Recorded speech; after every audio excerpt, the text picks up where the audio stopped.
Question tag. Dear student, ಇವತ್ತು ನಿಮ್ಮ ಜೊತೆ ನಾನು ಡಿಸ್ಕಸ್ ಮಾಡ್ತಿರೋ ಟಾಪಿಕ್ ಯಾವತ್ತಪ್ಪ ಅಂತಂದ್ರೆ ಇಂಗ್ಲಿಷ್ ಗ್ರಾಮರ್ ಅಲ್ಲಿ ಬರುವಂತ ಕ್ವಶನ್ ಟ್ಯಾಗ್ ಅಂತ ಒಂದು ಟಾಪಿಕ್ ಅನ್ನು ಡಿಸ್ಕಸ್ ಮಾಡ್ತಾ ಇದ್ದೀನಿ.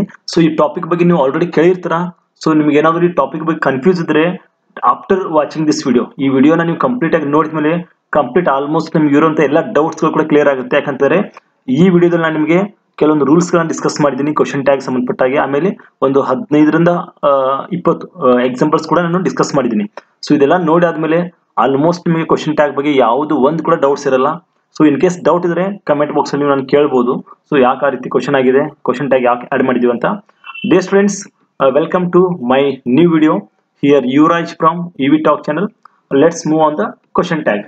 ನೋಡಿ, ಸೊ ಮೊದಲನೇದಾಗಿ ನಿಮಗೆ ನಾನು ಕ್ವಶನ್ ಟ್ಯಾಗ್ ಕೆಲವೊಂದು ರೂಲ್ಸ್ ಗಳನ್ನ ಡಿಸ್ಕಸ್ ಮಾಡ್ತೀನಿ. ಸೊ ಪ್ರತಿಯೊಂದು ರೂಲ್ ಅನ್ನ ನಿಮಗೆ ಕ್ಲಿಯರ್ ಆಗಿ ಹೇಳ್ತಾ ಹೋಗ್ತೀನಿ, ತುಂಬಾನೇ ಈಸಿಯಾಗಿ ಅರ್ಥ ಆಗೋ ಹಾಗೆ ಹೇಳ್ತಾ ಹೋಗ್ತೀನಿ. ದಯವಿಟ್ಟು ತುಂಬಾನೇ ಕಾನ್ಸಂಟ್ರೇಟ್ ಮಾಡಿ ನೋಡಿ ವಿಡಿಯೋನ, ಹಾಗೆ ಕಂಪ್ಲೀಟ್ ಆಗಿ ನೋಡಿ ಎಂಡ್ವರೆಗೆ. ಸೊ ನೀವು ಏನಾದರೂ ಒಂದು ಫಾರ್ವರ್ಡ್ ಮಾಡಿ ನೋಡೋದು ಅಥವಾ ಸ್ವಲ್ಪ ಹಾಫ್ ನೋಡಿದ್ರೆ ಏನೂ ಅರ್ಥ ಆಗಲ್ಲ. ವಿಡಿಯೋನ ದಯವಿಟ್ಟು ಕಂಪ್ಲೀಟ್ ಆಗಿ ನೋಡಿ ಎಂಡ್ವರೆಗೆ. ಜೊತೆಗೆ ನಿಮ್ಮ ಫ್ರೆಂಡ್ಸ್ ಕೂಡ ಶೇರ್ ಮಾಡಿ, ಯಾಕಂದ್ರೆ ತುಂಬಾನೇ ಯೂಸ್ಫುಲ್ ಆಗಿರೋ ವಿಡಿಯೋ ಇದೆ. ನೋಡಿ, ಈ ರೂಲ್ ಕ್ವಶನ್ ಟ್ಯಾಗ್ ಮೊದಲನೇ ರೂಲ್ ಏನಪ್ಪಾ ಅಂದ್ರೆ, in question tags each sentence has a 2 parts. Namely normal ಆಗಿ ಒಂದು ಕ್ವಶನ್ ಅಲ್ಲಿ ಅಥವಾ ಕ್ವಶನ್ ಟ್ಯಾಗ್ ಅಲ್ಲಿ ಸೆಂಟೆನ್ಸ್ ಅಲ್ಲಿ 2 ಪಾರ್ಟ್ಸ್ ಇರುತ್ತೆ. ಸೊ ಯಾವ ರೀತಿ ಇರುತ್ತೆ? ಸೊ ಮೊದಲನೇ ಪಾರ್ಟ್ಗೆ ನಾವು ದ ಸ್ಟೇಟ್ಮೆಂಟ್ ಅಂತ ಕರಿತೀವಿ. ನೆಕ್ಸ್ಟ್ ಪಾರ್ಟ್ಗೆ ದ ಕ್ವಶನ್ ಅಥವಾ ಟ್ಯಾಗ್ ಅಂತ ಹೇಳ್ತಿರಲ್ಲ ನಾನು. ಸೊ ದ ಕ್ವಶನ್ ಟ್ಯಾಗ್ ಅಥವಾ ಇಲ್ಲಿ 2 ಪಾರ್ಟ್ ಮಾಡಿರ್ತೀವಿ, ಒಂದು ಸ್ಟೇಟ್ಮೆಂಟ್ ಇನ್ನೊಂದು ಕ್ವಶನ್ ಅಂತ. ಓಕೆ, ನಾನು ನಿಮ್ಗೆ ನೆಕ್ಸ್ಟ್ ಹೇಳ್ತಾ ಹೋದಾಗ ಅರ್ಥ ಆಗುತ್ತೆ ಈ ಸ್ಟೇಟ್ಮೆಂಟ್ ಅಂದ್ರೆ ಏನು, ಕ್ವಶನ್ ಏನಂತ. ಸೊ ಡೋಂಟ್ ಬಿ ಕನ್ಫ್ಯೂಸ್ ಮಾಡ್ಕೋಬೇಡಿ. ನೋಡಿ, ನೆಕ್ಸ್ಟ್ ನೋಡಿ, ನಿಮ್ಗೆ ಮತ್ತೊಂದು ರೂಲ್ ಬರುತ್ತೆ. ಸೊ ಕ್ವಶನ್ ಟ್ಯಾಗ್ ಅನ್ನು ಯಾವ ರೀತಿ ಬಳಸಬೇಕಂದ್ರೆ, a question tag is a short question added to a statement. Usually question tags are used in a conversation and not in a formal written English. So ಇದು ತುಂಬಾನೇ important ಆಗಿರುವಂತ ಒಂದು rule ಇದೆ. ನೋಡಿ, question tag ಅನ್ನ normal ಆಗಿ ನಾವು ಎಲ್ಲಿ ಬಳಸ್ತೀವಪ್ಪ ಅಂತಂದ್ರೆ, ಇದು ಸ್ಟೇಟ್ಮೆಂಟ್ ಅಲ್ಲಿ ಆಡ್ ಮಾಡ್ತೀವಿ. ಒಂದು ಸ್ಟೇಟ್ಮೆಂಟ್ ಬರುತ್ತೆ, ಅದಕ್ಕೊಂದು ಕ್ವಶನ್ ಟ್ಯಾಗ್ ಆಡ್ ಮಾಡ್ತೀವಿ. ಬಟ್ ನಾರ್ಮಲ್ ಆಗಿ ಅಥವಾ ಯೂಶುವಲಿ ಈ ಕ್ವಶನ್ ಟ್ಯಾಗ್ಸ್ ಗಳನ್ನ ನಾವು ನಮ್ಮ ಕನ್ವರ್ಸೇಷನ್ ಅಲ್ಲಿ ಬಳಸ್ತೀವಿ, ಅಥವಾ ನಾವು ಮಾತನಾಡಬೇಕಾದ್ರೆ ಬಳಸ್ತೀವಿ. Isn't it? Doesn't C? ಈ ತರ ಬಳಸ್ತೀವಿ. ಇದನ್ನ ಯಾವುದೇ ರೀತಿ ಫಾರ್ಮಲ್ ರಿಟರ್ನ್ ಇಂಗ್ಲಿಷ್ ನಾವು ಹೆಚ್ಚಿಗೆ ಬಳಸೋದಿಲ್ಲ, ಯಾವುದು ಈ ಕ್ವಶನ್ ಟ್ಯಾಗ್ಸ್ ಗಳನ್ನ. ಸೊ ನಾವು ಏನಾದರೂ ಒಂದು ಲೆಟರ್ ಬರೀಬೇಕಾದ್ರೆ, ಒಂದು ಎಸ್ಸೆ ಬರೀಬೇಕಾದ್ರೆ, ಅಥವಾ ಯಾರಿಗಾದ್ರೂ ಒಂದು ಮೆಸೇಜ್ ಅನ್ನು ಬರೀಬೇಕಾದ್ರೆ ಅದ್ರಲ್ಲಿ ನಾವು ಈ ಕ್ವಶನ್ ಟ್ಯಾಗ್ಸ್ ಅನ್ನು ಬಳಸಲ್ಲ, ಫಾರ್ಮಲ್ ಇಂಗ್ಲಿಷ್ ಅಲ್ಲಿ ಬಳಸಲ್ಲ. ಇದನ್ನ ಕೇವಲ ಕನ್ವರ್ಸೇಷನ್ ಅಲ್ಲಿ ಮಾತ್ರ ನಾವು ಬಳಸ್ತೀವಿ. ಓಕೆ, ಇದು ನಿಮ್ಗೆ ಗೊತ್ತಿರಬೇಕು. ನೆಕ್ಸ್ಟ್ ನೋಡಿ, ಸೆಕೆಂಡ್ ನೋಡಿ, these 2 parts are separated by comma which is put after a statement. So ಒಂದು ಸ್ಟೇಟ್ಮೆಂಟ್ ಆದ್ಮೇಲೆ ಒಂದು ಕಾಮಾ ಕಟ್ಟಾದ್ಮೇಲೆ ಈ ಕ್ವಶನ್ ಟ್ಯಾಗ್ ಅನ್ನ ನಾವು ಡಿವೈಡ್ ಮಾಡ್ತೀವಿ. ನೋಡಿ, ಮತ್ತೆ ನೋಡಿ ನೆಕ್ಸ್ಟ್ ರೂಲ್ ಇದೆ. ಸೊ ಅದು ಯಾವ ರೀತಿ ಅಂತಂದ್ರೆ, ಕ್ವಶನ್ ಟ್ಯಾಗ್ ಹೆಂಗ್ ಬರುತ್ತೆ ನೋಡಿ. ಕ್ವಶನ್ ಟ್ಯಾಗ್ ಅಲ್ಲಿ 2 ಪಾರ್ಟ್ ಅಂತ ಹೇಳಿದೆ, ಒಂದು ಸ್ಟೇಟ್ಮೆಂಟ್ ಇನ್ನೊಂದು ಕ್ವಶನ್ ಟ್ಯಾಗ್ 2 ಬರುತ್ತೆ ಅಂತ ಹೇಳಿದೆ. ಇಲ್ಲಿ ಮೊದಲನೇ ಸ್ಟೇಟ್ಮೆಂಟ್ ಆದ್ಮೇಲೆ ಒಂದು ಕಾಮಾ ಬರುತ್ತೆ, ಕಾಮಾ ಆದ್ಮೇಲೆ ನೆಕ್ಸ್ಟ್ ನಾವು ಕ್ವಶನ್ ಟ್ಯಾಗ್ ಅನ್ನ ಆಡ್ ಮಾಡ್ತೀವಿ. ಸೊ ಹಾಗಾದ್ರೆ if the statement is in a positive it carries the negative question tag ಅಂತ ಬರುತ್ತೆ. ನೋಡಿ, ಮೂರನೇ ರೂಲ್ ಇದೆ, if the statement is in a positive ಕೊಟ್ಟಿರೋ ಸ್ಟೇಟ್ಮೆಂಟ್ ಒಂದು ವಾಕ್ಯ ಏನಾದರೂ ಪಾಸಿಟಿವ್ ಇದ್ರೆ ಅಲ್ಲಿ ನಾವು ನೆಗೆಟಿವ್ ಕ್ವಶನ್ ಟ್ಯಾಗ್ ಅನ್ನ ಆಡ್ ಮಾಡ್ತೀವಿ. ನಾನು ಹೇಳ್ತೀನಿ ನಿಮಗೆ ಎಕ್ಸಾಂಪಲ್ ಅರ್ಥ ಆಗುತ್ತೆ. If the statement is in a negative it carries a positive question tag. ನೋಡಿ, ಇನ್ ಕೇಸ್ ಒಂದು ವೇಳೆ ಕೊಟ್ಟಿರೋ ಸ್ಟೇಟ್ಮೆಂಟ್ ಏನಾದರೂ ನೆಗೆಟಿವ್ ಇದ್ರೆ ಅಲ್ಲಿ ನಾವು ಏನ್ ಮಾಡ್ತೀವಿ, ಪಾಸಿಟಿವ್ ಕ್ವಶನ್ ಅನ್ನ ಆಡ್ ಮಾಡಬೇಕು. ನಾನು ಹೇಳ್ತೀನಿ ನಿಮಗೆ, ಆಮೇಲೆ ಹೇಳ್ತೀನಿ. She is going to market isn't she ಆಗುತ್ತೆ. She is going to market isn't she ಅಂತ ಆಗುತ್ತೆ. She is not going to market negative sentence ಇದ್ದಾಗ ಈ ಸಿ ಅಂತ ಆಗುತ್ತೆ. ಸೊ ನಾನು ನಿಮಗೆ ಪ್ರತಿಯೊಂದು ನಾನು ಅರೌಂಡ್ 15ರಿಂದ 20 15 to 20 ಎಕ್ಸಾಂಪಲ್ಸ್ ಡಿಸ್ಕಸ್ ಮಾಡಿದ್ದೀನಿ. ಇದರಲ್ಲಿ ಪ್ರತಿಯೊಂದು ರೂಲ್ ಮೇಲೆ ಕ್ವಶನ್ ಎಕ್ಸಾಂಪಲ್ಸ್ ಡಿಸ್ಕಸ್ ಮಾಡ್ತಾ ಹೋಗಿದ್ದೀನಿ. ಸೊ ಈಸಿಯಾಗಿ ಅರ್ಥ ಆಗುತ್ತೆ ನಿಮಗೆ. ನೆಕ್ಸ್ಟ್ ನೋಡಿ, 5th ಕ್ವಶನ್ ಬಂದ್ಬಿಟ್ಟು, ರೂಲ್ ಬಂದ್ಬಿಟ್ಟು, if the sentence contains main verb the question tag is formed by using an auxiliary verb do. So ಒಂದ್ ವೇಳೆ ನೋಡಿ ಅಲ್ಲಿ ಯಾವುದೇ ಒಂದು ಹೆಲ್ಪಿಂಗ್ ವರ್ಬ್ ಇಲ್ಲ ಅಥವಾ ಆಕ್ಸಿಲರಿ ವರ್ಬ್ ಇರಲ್ಪ ಅಂತಂದ್ರೆ ಅಲ್ಲಿ ನಾವು ಆಕ್ಸಿಲರಿ ವರ್ಬ್ ಅನ್ನು ಬಳಸ್ತೀವಿ, ಬೇರೆದು ಡು ಅಂತ ಬಳಸ್ತೀವಿ. ಡು, ಡೋಂಟ್, ಡಸ್, ಡಸಂಟ್ ಇದೆಲ್ಲ ಹೇಳ್ತೀನಿ ನಾನು ನಿಮಗೆ ಎಕ್ಸಾಂಪಲ್ ಅಲ್ಲಿ ಬರ್ತಾ ಹೋಗ್ತಿದ್ದು. ಪ್ರತಿಯೊಂದು ರೂಲ್ ಮೇಲೆ ಒಂದೊಂದು ಎಕ್ಸಾಂಪಲ್ ಅನ್ನು ಹೇಳ್ತಾ ಹೋಗಿದ್ದೀನಿ ನಾನು ನಿಮಗೆ ಈಸಿಯಾಗಿ ಅರ್ಥ ಆಗುತ್ತೆ. The tense in the question tag will be the same as the tense in the statement. So ಇದು ಬಹಳ ಇಂಪಾರ್ಟೆಂಟು, ಮೋಸ್ಟ್ ಇಂಪಾರ್ಟೆಂಟು. ನೀವು ಎಕ್ಸಾಮ್ ಅಲ್ಲಿ ಒಂದು ಯಾವುದೋ ಕ್ವಶನ್ ಕೊಟ್ಟಿರ್ತಾರೆ, ದೇ ಆರ್ ಪ್ಲೇಡ್ ಕ್ರಿಕೆಟ್ ಅಂತ, ದೇ ಆರ್ ಪ್ಲೇಯಿಂಗ್ ಕ್ರಿಕೆಟ್ ಅಂತ ಇರುತ್ತೆ. ಸಾರಿ, ದೇ ಆರ್ ಪ್ಲೇಯಿಂಗ್ ಕ್ರಿಕೆಟ್. ಇಲ್ಲಿ ಆರ್ ಅನ್ನೋದು ಏನು ಇಂಡಿಕೇಟ್ ಮಾಡ್ತಾ ಇದೆ, ಯಾವ ಟೆನ್ಸ್ ಅನ್ನ, ಪ್ರೆಸೆಂಟ್ ಕಂಟಿನ್ಯೂಸ್ ಟೆನ್ಸ್ ನ ಇಂಡಿಕೇಟ್ ಮಾಡ್ತಾ ಇದೆ. ಸೊ ಅದು ಕ್ವಶನ್ ಟ್ಯಾಗ್ ಮಾಡಬೇಕಾದ್ರೆ ಅದೇ ಟೆನ್ಸ್ ಅಲ್ಲಿ ಇರುತ್ತೆ. It is in present tense, ಅದು ಕೂಡ ಪ್ರೆಸೆಂಟ್ ಟೆನ್ಸ್ ಅಲ್ಲಿ ಇರಬೇಕು ಕ್ವಶನ್ ಟ್ಯಾಗು. ಅಲ್ಲಿ ಪಾಸ್ಟ್ ಟೆನ್ಸ್ ಫ್ಯೂಚರ್ ಏನಾಗಲ್ಲ. ಅಂದ್ರೆ the tense in the question tag will be the same as the tense in the statement. So statement ಇರುವಂತ ಟೆನ್ಸೇ ಇಲ್ಲಿ ಕ್ವಶನ್ ಟ್ಯಾಗ್ ಕೂಡ ಅದೇ ಇರುತ್ತೆ. ಅಲ್ಲಿ ಪ್ರೆಸೆಂಟ್ ಇದ್ರೆ ಇಲ್ಲಿ ಕೂಡ ಪ್ರೆಸೆಂಟ್ ಇರುತ್ತೆ, ಅಲ್ಲಿ ಫಾಸ್ಟ್ ಇದ್ರೆ ಇಲ್ಲಿ ಕೂಡ ಫಾಸ್ಟ್ ಆಗುತ್ತೆ. ಅಲ್ಲಿ ಈಸ್ ಬಂದು ಇಲ್ಲಿ ವಾಸಂಟ್ ಆಗಲ್ಲ, ಅಲ್ಲಿ ವಾಸ್ ಬಂದಾಗ ಇಲ್ಲಿ ಈಸಂಟ್ ಅಂತ ಆಗಲ್ಲ, ಸೇಮ್ ಇರುತ್ತೆ. ಈಸ್ ಇದ್ರೆ ಈಸಂಟ್ ಇರುತ್ತೆ, ವಾಸ್ ಅಂದ್ರೆ ವಾಸಂಟ್ ಅಂತಾನೆ ಇರುತ್ತೆ. Okay, you have to remember properly. Next ನೋಡಿ, the nouns in the statements are always substituted by suitable pronouns in the question tag. So the nouns in the statements are always substituted by the suitable pronouns in the question tag. ನೋಡಿ ನೀವು ಕೊಟ್ಟಿರುವಂತ statement ಇರುವಂತ noun ಅದು ಅದಕ್ಕೆ suitable ಆಗಿರುವಂತ ಒಂದು pronounce ಇಂದ substitute ಆಗುತ್ತೆ, ಅದು ಬದಲಾಗುತ್ತೆ. ಅಲ್ಲಿ ಎಕ್ಸಾಂಪಲ್ ನೋಡಿ, ಅಲ್ಲಿ example she is going to market, isn't she ಅಂತ ಆಗುತ್ತಲ್ಲ. ಸೊ ಅದಕ್ಕೆ ಒಂದು ಕೇಸ್ ನೋಡಿ, ಒಂದು ನೌನ್ ಇದೆಯಲ್ಲ ಯಾವುದು, ಸೊ ಆ ನೌನ್ಗೆ ಯೂಸ್ ಆಗುವಂತ ಒಂದು ಸ್ಟೇಟ್ಮೆಂಟ್ ಅನ್ನ ಸಬ್ಸ್ಟಿಟ್ಯೂಟ್ ಮಾಡ್ತೀವಿ ನಾವು. ಆ ನೌನ್ ಯೂಸ್ ಆಗುವಂತ ಒಂದು ಪ್ರೊನೌನ್ ಅನ್ನ ಸಬ್ಸ್ಟಿಟ್ಯೂಟ್ ಮಾಡಿ ಇಲ್ಲಿ ಪ್ರೊನೌನ್ ಅನ್ನು ಬಳಸ್ತೀವಿ. ಸೊ ನಿಮ್ಮ ಎಕ್ಸಾಂಪಲ್ ಹೇಳ್ಬೇಕಾದ್ರೆ ಅರ್ಥ ಆಗುತ್ತೆ ನೋಡಿ. ನೆಕ್ಸ್ಟ್ ನೋಡಿ, the question tags always begins with a small letter and of course there is the question mark at the end of the tag. So ಇದು ಕೂಡ ಬಹಳ ಇಂಪಾರ್ಟೆಂಟ್. ಒಂದು ಕ್ವಶನ್ ಟ್ಯಾಗ್ ನೀವು ಓದಿ ಆದ್ಮೇಲೆ ಎಂಡ್ಗೆ ಬರಿಬೇಕಾದ್ರೆ ಎಕ್ಸಾಮ್ ಅಲ್ಲಿ ಅದು ಸ್ಮಾಲ್ ಲೆಟರ್ ಅಲ್ಲಿ ಇರುತ್ತೆ, ಹಾಗೆ ಎಂಡ್ಗೆ ನಾವು ಕ್ವಶನ್ ಮಾರ್ಕ್ ಅನ್ನ ಆಡ್ ಮಾಡಲೇಬೇಕು. ನೆಕ್ಸ್ಟ್ ನೋಡಿ, ನೆಕ್ಸ್ಟ್ ಇಲ್ಲಿ ಎಕ್ಸಾಂಪಲ್ ಸ್ಟಾರ್ಟ್ ಆಗುತ್ತೆ. ಓಕೆ, ಈ 8 ರೂಲ್ಸ್ಗಳನ್ನ ನಿಮ್ಗೆ ಹೇಳಿದೀನಿ. ಇವಾಗ ಎಕ್ಸಾಂಪಲ್ ಹೇಳ್ತಾ ಹೋಗ್ತೀನಿ ನೋಡಿ. ಮೊದಲ example, he is a student. ನೋಡಿ, ಹಿ ಈಸ್ ಅ, ಸ್ವಲ್ಪ ನಿಮಗೆ ವೇಟ್ ಮಾಡಿ, ನಾನು ನಿಮ್ಗೆ ಸ್ವಲ್ಪ ಇಲ್ಲಿ ಒಂದು ಹೈಲೈಟರ್ ತಗೋತೀನಿ. ಹೈಲೈಟರ್ ತಗೊಂಡು ನಿಮಗೆ ಹೈಲೈಟ್ ಮಾಡಿ ತೋರಿಸ್ತೀನಿ, ಈಸಿಯಾಗಿ ಅರ್ಥ ಆಗುತ್ತೆ ನಿಮಗೆ. ಸೊ ಯಾವ್ದನ್ನ ಬಳಸಬೇಕಂತ ಇಲ್ಲಿ. ಸೊ ನೋಡಿ, ಇಲ್ಲಿ ಹಿ ಈಸ್ ಅಂತ ಇದೆ, ಈಸ್ ಅ ಸ್ಟೂಡೆಂಟ್. ಇಲ್ಲಿ ಈಸ್ ಅನ್ನೋದು ಸಿಂಗುಲರ್ ಇದೆ, ಸೊ ಇದು ಪ್ರೆಸೆಂಟ್ ಟೆನ್ಸ್ ಬರುತ್ತೆ. ಇದೇನಾಗುತ್ತೆ, ಹಿ ಈಸ್ ಅ ಸ್ಟೂಡೆಂಟ್, ಇದು ಪಾಸಿಟಿವ್ ಫಾರ್ಮ್ ಅಲ್ಲಿ ಇದೆ. ನೋಡಿ, ಇಲ್ಲಿ ನೆಗೆಟಿವ್ ಫಾರ್ಮ್ ಆಯ್ತು, isn't he ಅಂತ ಆಯ್ತು. This is a book, so this is a book, ಇದು ಕೂಡ ಪಾಸಿಟಿವ್ ಫಾರ್ಮ್ ಅಲ್ಲಿ ಇದೆ ಸ್ಟೇಟ್ಮೆಂಟ್. ಇದು isn't it ಅಂತ ಆಗುತ್ತೆ. ನೋಡಿ, ಇಲ್ಲಿ ದಿಸ್ ಅನ್ನೋದು ಒಂದು ನೌನ್ ಇದೆ, ಇದಕ್ಕೆ ಸೂಟೇಬಲ್ ಆಗಿರುವಂತ ಒಂದು ಪ್ರೊನೌನ್ ಅನ್ನ ಆಡ್ ಮಾಡಿದ್ವಿ ನಾವು. So this is a book ಅಂತದೆ, ಅಲ್ಲಿ isn't it, ಸಾರಿ, ಬುಕ್ ಅನ್ನೋದು ಒಂದು ಇಲ್ಲಿ ನೌನ್ ಇದೆ, ಸಾರಿ ದಿಸ್ ಅಲ್ಲ, ಬುಕ್ ಅನ್ನೋಂತ ಒಂದು ನೌನ್ ಇದೆ, ಅದ್ರ ಜಾಗದಲ್ಲಿ ಸಬ್ಸ್ಟಿಟ್ಯೂಟ್ ಆಗಿ ನಾವು ಒಂದು ಪ್ರೊನೌನ್ ಅನ್ನು ಬಳಸಿದ್ವಿ, ಇಟ್ ಅನ್ನೋಂಥದನ್ನ. ಓಕೆ, ಈ ಎರಡು ಸ್ಟೇಟ್ಮೆಂಟ್ ಪಾಸಿಟಿವ್ ಫಾರ್ಮ್ ಅಲ್ಲಿ ಇದಾವೆ, ಅಲ್ಲಿ ನೆಗೆಟಿವ್ ಕ್ವಶನ್ ಟ್ಯಾಗ್ ಅನ್ನ ಆಡ್ ಮಾಡಿದ್ವಿ ನಾವು. Okay, I hope you understood ಅಂತ ಅನ್ಕೋತೀನಿ ಸ್ಟೂಡೆಂಟ್ಸ್. ಇನ್ನು ಕೂಡ ಸಾಕಷ್ಟು ಎಕ್ಸಾಂಪಲ್ ಇದೆ.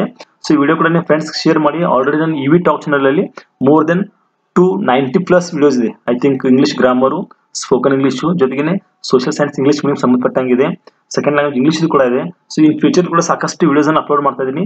ಪರ್ಟಿಕ್ಯುಲರ್ ಆಗಿ 6 to 10th ಸ್ಟೂಡೆಂಟ್ಸ್ ಎಲ್ಲರಿಗೂ ಹೆಲ್ಪ್ ಆಗುವಂತ ಗ್ರಾಮರ್ ಇದೆ, ಹಾಗೆ ಕಾಂಪಿಟೇಟಿವ್ ಎಕ್ಸಾಮ್ ಕೂಡ ಇದು ಹೆಲ್ಪ್ ಆಗುತ್ತೆ. ನಿಮ್ಮ ಫ್ರೆಂಡ್ಸ್ ಕೂಡ ಶೇರ್ ಮಾಡಿ, ಜೊತೆಗೆ ಚಾನೆಲ್ ಅನ್ನ ಸಬ್ಸ್ಕ್ರೈಬ್ ಮಾಡೋದು ಮರಿಬೇಡಿ. Okay, let's move on the next example. Okay students, next example ನೋಡಿ, third example, he is not Gopal. ಸ್ವಲ್ಪ ಅಬ್ಸರ್ವ್ ಮಾಡಿ, he is not Gopal. Not is indicate the negative statement. So he is not Gopal, not ಒಂದು negative statement ಅನ್ನು indicate ಮಾಡ್ತಾ ಇದೆ. ಹಾಗಾದ್ರೆ ನೀವು ಏನ್ ಬಳಸಬೇಕು, ಈಸ್ ಹಿ. ನೋಡಿ, ಪಾಸಿಟಿವ್ ಕ್ವಶನ್ ಟ್ಯಾಗ್ ಅನ್ನ ಬಳಸಿದ್ವಿ. ನೆಕ್ಸ್ಟ್ ನೋಡಿ, fourth example, she was the best girl. She was the best girl, ಈ ಸ್ಟೇಟ್ಮೆಂಟ್ ಪಾಸಿಟಿವ್ ಆಗಿದೆ. She was the best girl, positive statement ಇದೆ.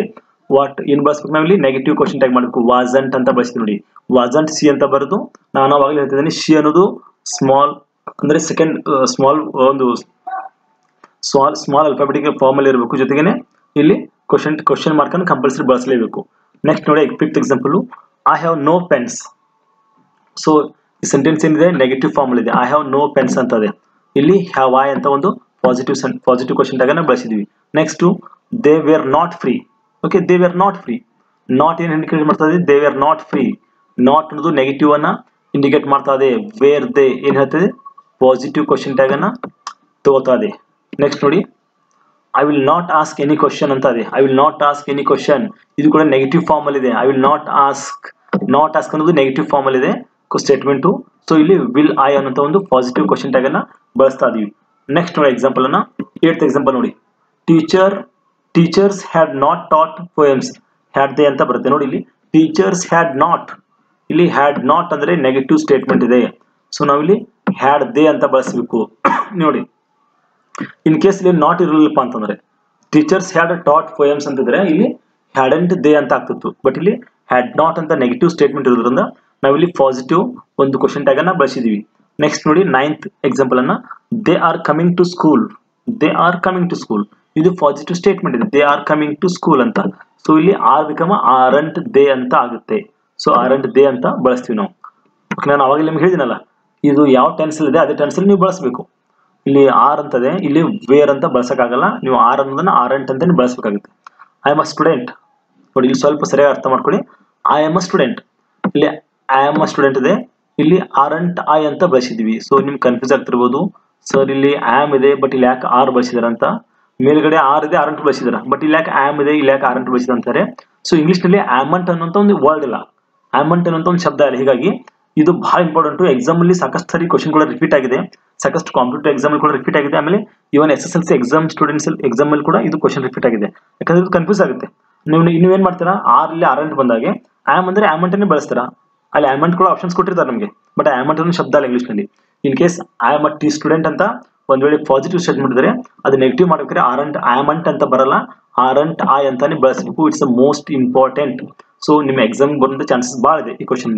ಓಕೆ, ನೆಕ್ಸ್ಟ್ ನೋಡಿ 11th I am not a student ಅಂತದೆ.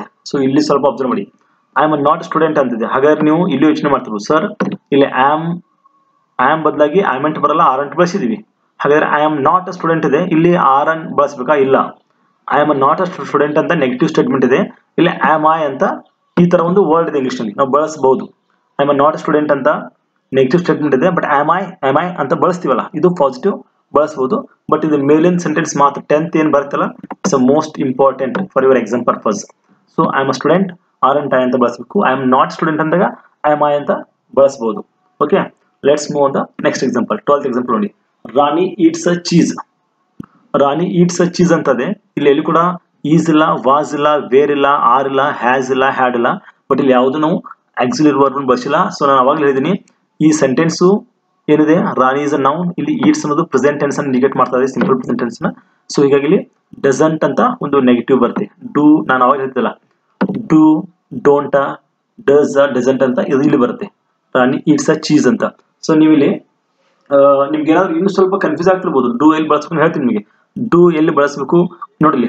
In case I, we, you, they ಅಂತ ಬಂದಾಗ ಅಲ್ಲಿ ನಾವು do, don't ಬಳಸಬೇಕು. He, she, ಇಟ್ಟ ಅಂದ್ರೆ ಥರ್ಡ್ ಫಾರ್ಮ್ ನೌನ್ ಏನಂತಿಲ್ಲ, ನೌನ್ ಥರ್ಡ್ ಫಾರ್ಮ್ ಏನ್ ಬರುತ್ತಲ್ಲ, ಹಿ, ಸಿ ಇಟ್ಟು ಮತ್ತು ಯಾವ್ದಾದ್ರು ನೇಮ್ಸ್ ಅಂತ ಬಂದಾಗ ಅಲ್ಲಿ ಡಸ್ ಮತ್ತು ಡಸಂಟ್ ಬಳಸಬೇಕು.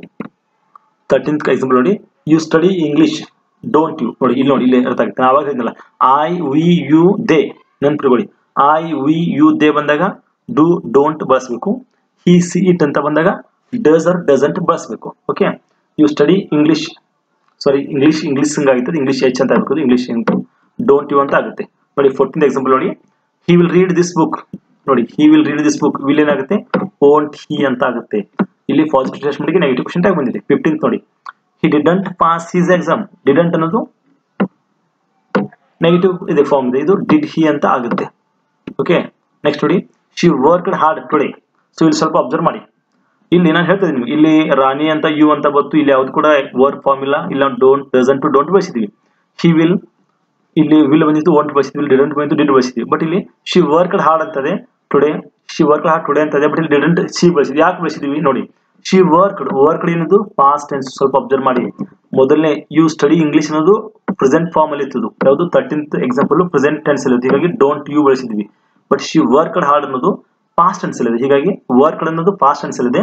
ಶಿ ವರ್ಕ್ ಹಾರ್ಡ್ ಅಂದ್ರೆ ಇಲ್ಲಿ ಕೂಡ ಡೋಂಟೇ ಬರ್ತಿತ್ತು, ಬಟ್ ಶಿ ವರ್ಕ್ಡ್ ಅಂತ ಅಂದಾಗ ಪಾಸ್ಟ್ ಫಾರ್ಮ್ ಅಲ್ಲಿ ಇದೆ, ಹೀಗಾಗಿ ಡಿಡಂಟ್ ಅಂತ ಬಳಸಬೇಕು. ಓಕೆ, ಸ್ವಲ್ಪ ಸರಿಯಾಗಿ ಅಬ್ಸರ್ವ್ ಮಾಡಿ, ಸೆಂಟೆನ್ಸ್ ಪಾಸ್ಟ್ ಟೆನ್ಸ್ ಅಲ್ಲಿ ಇದೆ, ಹೀಗಾಗಿ ಡಿಡಂಟ್ ಬಳಸಿದ್ವಿ. ಸೆಂಟೆನ್ಸ್ ಪ್ರೆಸೆಂಟ್ ಅಲ್ಲಿ ಇದ್ರೆ ಡೋಂಟ್ ಅನ್ನು ಬಳಸ್ತಿದ್ವಿ ನಾವು. ಓಕೆ, ನೆಕ್ಸ್ಟ್ ನೋಡಿ 17th example, you went to market today ಅಂತ ಇದೆ.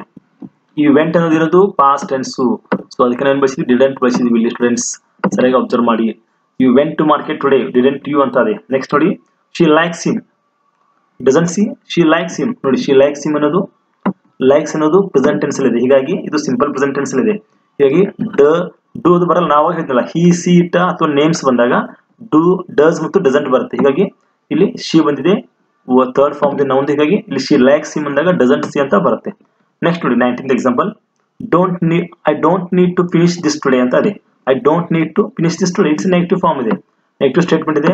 Always as usual do I ಅಂತಾನೆ ಬರುತ್ತೆ. ನೆಕ್ಸ್ಟ್ ಎಕ್ಸಾಂಪಲ್ ನೋಡಿ 20th example, I am never on time ಅಂತ ಇದೆ. So I am never on time, never ಏನ್ ಇಂಡಿಕೇಟ್ ಮಾಡ್ತಾ ಇದೆ ಸ್ಟೂಡೆಂಟ್ಸ್, ನೆವರ್ ಅನ್ನೋದು ನೆಗೆಟಿವ್ ಸ್ಟೇಟ್ಮೆಂಟ್ ಅನ್ನ ಇಂಡಿಕೇಟ್ ಮಾಡ್ತಾ ಇದೆ. ಸೊ ಹೀಗಾಗಿ ಐ ಆಮ್ ಐ ಅಂತ ಬರ್ತೀನಿ, ಆವಾಗಲೇ ಹೇಳಿದ್ದೀನಿ ಐ ಆಮ್ ಐ ಅಂತ ಬರಬಹುದು. ಒಂದ್ ವೇಳೆ ಐ ಆಮ್ ಆನ್ ಟೈಮ್ ಅಂತಂದ್ರೆ ಆಮಂಟ್ ಬರ್ತಿರಲ್ಲ, ಆರಂಟ್ ಐ ಅಂತ ಬರ್ತಿತ್ತು. ಬಟ್ ಇಲ್ಲಿ ಐ ಆಮ್ ನೆವರ್ ಅನ್ನೋದು ನೆಗೆಟಿವ್ ಫಾರ್ಮ್ ಇರೋದ್ರಿಂದ ಇಲ್ಲಿ ಐ ಆಮ್ ಐ ಬಳಸಬಹುದು. ಐ ಹೋಪ್ ಯು ಅಂಡರ್ಸ್ಟುಡ್ ಅಂತ ಅನ್ಕೋತೀನಿ. ಹೀಗಾಗಿ ನಿಮ್ಗೆ ಆಲ್ಮೋಸ್ಟ್ ಎಲ್ಲ ರೂಲ್ಸ್ ಗಳನ್ನ ಡಿಸ್ಕಸ್ ಮಾಡಿ ಸುಮಾರು 20 ಎಕ್ಸಾಂಪಲ್ಸ್ನ ಕೂಡ ನಿಮ್ಗೆ ಹೇಳಿದ್ದೀನಿ. ಸೊ ನೀವು ಡೌಟ್ ಇದ್ರೆ ಏನಾದರೂ ಕಮೆಂಟ್ ಬಾಕ್ಸಲ್ಲಿ ಕೇಳಿ ಸ್ಟೂಡೆಂಟ್ಸ್.